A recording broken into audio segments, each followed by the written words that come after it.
Back on CBS Sports HQ, it came down to the 72nd hole at Valhalla, and Xander Schauffele, the 30-year-old American from California, finishing off around a 65 with a birdie on 18 to win the Wanamaker Trophy, and he is your 2024 PGA Championship winner. And for more on the 106th PGA Championship, let's head out to Valhalla Golf Club in Louisville, Kentucky. Welcoming CBS Sports lead golf analyst Trevor Immelman. Trevor, all day long there was drama at Valhalla, and as we all kind of hoped and wanted for and wished for, it came down to the 72nd hole, and a guy who's never done it before, Xander Schauffele, gets over the line to win his first major. What can you say about what Xander Schauffele just accomplished today?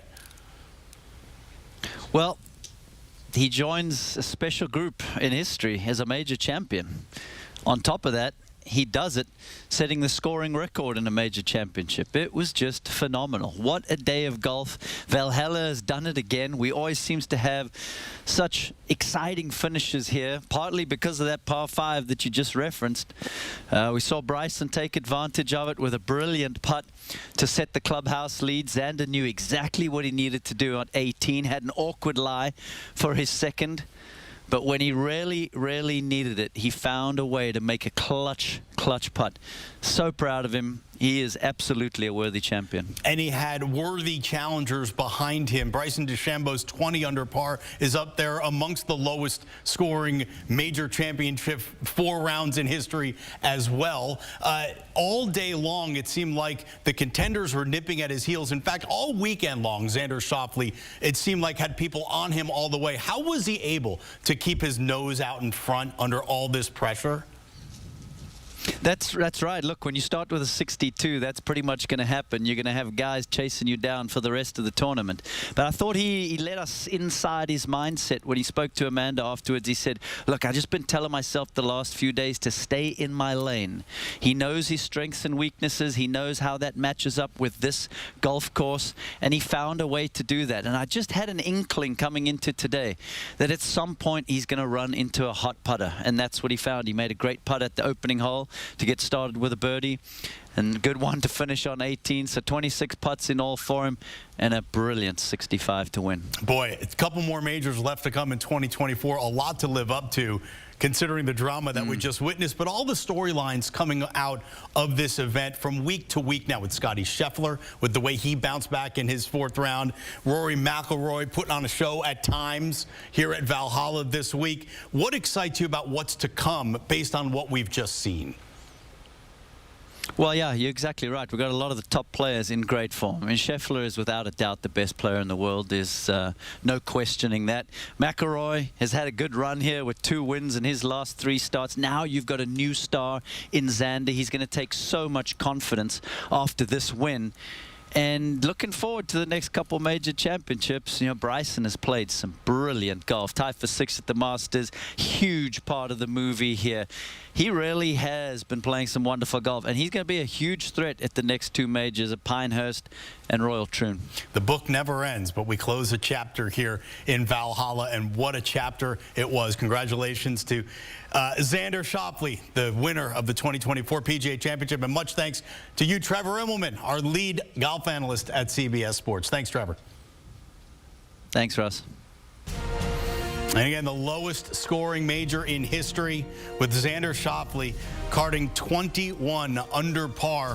One better than Bryson DeChambeau right behind him here. The 2 of the lowest scores ever. Schauffele, the lowest score in history, picking up a winner's check of over $3.3 million.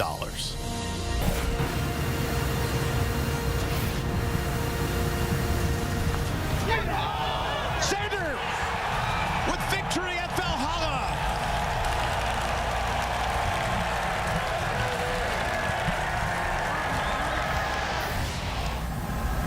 Back alongside Kyle Porter and Rick Gaiman, I am your host, Joe Musso, here at the 106th playing of the PGA Championship, fellas. The X-Man finally finds his superpowers. It is a major championship at long last, the PGA at that. A 65 here on Sunday, a birdie at the last, in the face of the best field golf has to offer. Kyle Porter, What are they going to say now? Well, I think you can put the narrative to bed. You know, I think you can put the narrative that Xander can't close out a big-time tournament away with the way that he played on Sunday. It's not just that he won the PGA Championship, right? It's that he did it with the 65 to beat Viktor Hovland and Bryson DeChambeau at the very end. I was so impressed with how he bounced back, because he makes the bogey at 10, guys, and you're kind of thinking, okay, here it comes. This is kind of what we've seen from Xander.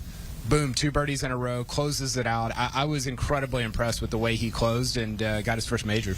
We asked questions, and those questions have been answered. Xander Schauffele, I agree with KP. It looked like he was going to cough it up on 10. It was kind of a careless bogey, and we saw that Bryson was charging. We saw that Viktor Hovland was charging. Those guys applied so much pressure to the top of the board. Not only did Xander go out and shoot a 65, but he stood on the tee box of the 72nd hole, knowing he needed a birdie to win his first major championship. He stood over a 5.5-footer. I wouldn't say he poured it in, but it doesn't matter. It went in, and that's about the most resounding type of answer that you can give. Came to rest at the bottom of the cup, and that is all that counts. Rick, this was something that we maybe didn't believe Xander Schauffele was ready to do. Right. You had unprecedented access throughout the day. We watched Xander Schauffele make his way about this golf course. What was different from the guy who was unable to get it across the finish line? Yeah, I think there was a couple of things. You know, he looked so calm. Maybe it was a really great pairing with close friend Colin Morikawa. Maybe it was knowing that he was ready, or at least thinking he was ready. Remember, it was just last week where for the first 3 rounds he was untouchable before getting picked off by Rory McIlroy, and everything just kind of lined up for him this week. I loved the way that he stayed within control of his game. We talked about this a little bit before the rounds, Kyle. Knowing the scoring conditions were going to be really good, and knowing that he had to go out there and shoot something low, I think is a lot of freedom for him. Yeah, I thought that really helped him. I think we've seen him struggle in the past when he gets into a situation where either it's mano a mano with what we saw last week with somebody else in the same pairing, like a big dog like Rory, or when there's kind of some strategy involved and he has to make some different decisions. This was just nose to the ground and make as many birdies as possible. And Xander thrives in those types of situations. So I agree that the way that the tournament unfolded with Morikawa kind of fading away in his group, he was kind of the main guy out of his group, or out of his pairing on Sunday. And then the fact that he just had to go make as many birdies as possible, I think that helped him on Sunday. He even said in his post-round comments with the trophy next to him, he didn't want to be in a playoff with Bryson DeChambeau, especially if they had to be on 18. The driving prowess of Bryson is something we took in firsthand as well. We'll get to the big golfer here in a moment, but KP, what about this place gives us this type of stuff? Not every major championship comes to this sort of conclusion, but Valhalla always seems to offer us this. Yeah, you know, the best players in the world rise to the top at major championships, and what happens when you have a golf course that, as we saw from the jump on Thursday, is not fast and firm, you get a pileup of Lamborghinis at the end. It's what we saw at Torrey Pines in 2021 at the U.S. Open. It's what we saw this week at Valhalla. It's what we've seen at this golf course. And PGA Championships like it in the past. Remember Bellerive in 2018. Fast, slow, easy to score. You got Brooks Koepka and Tiger and Adam Scott. So I think it's a case of the best players in the world being involved. And when it's not fast and firm, it's much more difficult for guys at the top to separate. Yeah, there's no quirks, there's no tricks, there's not a lot of luck involved here at Valhalla. And you think about what can create kind of chaos on a leaderboard. It's when the margins are really small. Is a good shot punished? Is a bad shot rewarded? That's not really what happens here at Valhalla. Good shots are rewarded. Great shots are rewarded even more than that. Bad shots are punished, and really bad shots are really punished. And there's just a natural kind of spectrum for outcome and result. So when you have the best players in the world who are often hitting much better shots than their peers, that just starts piling up. Cream rises to the top. You get a close, great leaderboard. And when those margins are wider, it does create less separation, right? Yeah. We see at Augusta National, you think about the Masters and how thin the margins are there, right? How small the spots are where you have to land it. And you get a lot of separation. You get Scottie Scheffler out in front by 4 or 5 or whatever. And so when the margins are wider at a place like this, it creates more of a kind of a bunched up leaderboard, which is, it's different. People have been critical of it, but we also get great finishes like that one. Little luck involved in winning a major championship. Little luck involved here at Valhalla, but don't tell that to the trees left of 16. 16. Bryson DeChambeau gets a kick and then hits what was maybe the best iron shot of the week to pour in a birdie. Recognition of the moment at 18, gets up and down. The starfish fist pump, which hopefully will not be lost to history with Xander Schauffele coming away with the win. But this was another week where we warmed to Bryson DeChambeau once again, KP. Well, it was crazy. Somebody pointed this out to me earlier. It took him leaving the PGA Tour to get fans of the PGA Tour to like Bryson DeChambeau.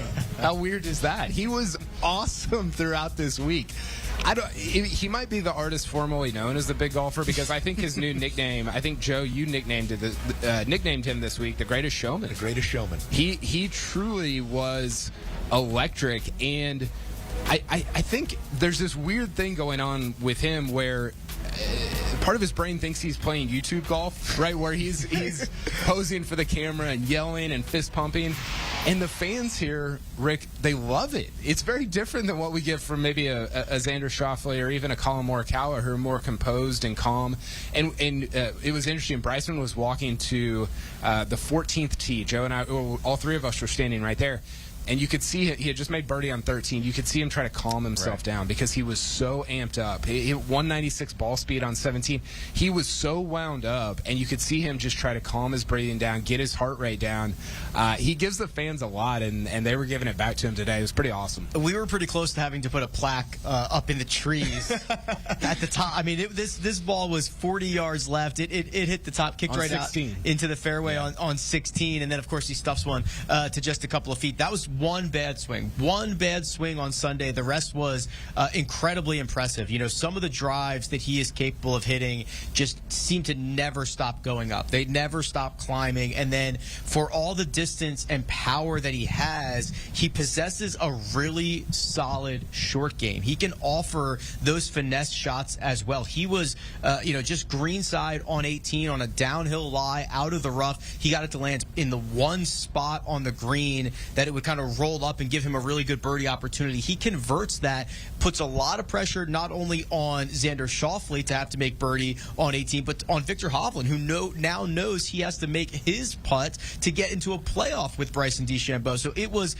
phenomenal. He was awesome all week. He seems to be the type of guy who's always going to find success at major championships. You mentioned Viktor Hovland was sort of the perfect foil in that third to last pairing with DeChambeau and Hovland, who we did take in plenty of throughout the day. Viktor was lost at sea a week ago. Chipping issues, reintroduces his coach in Joe Mayo. They figure some things out, and he immediately puts them into practice.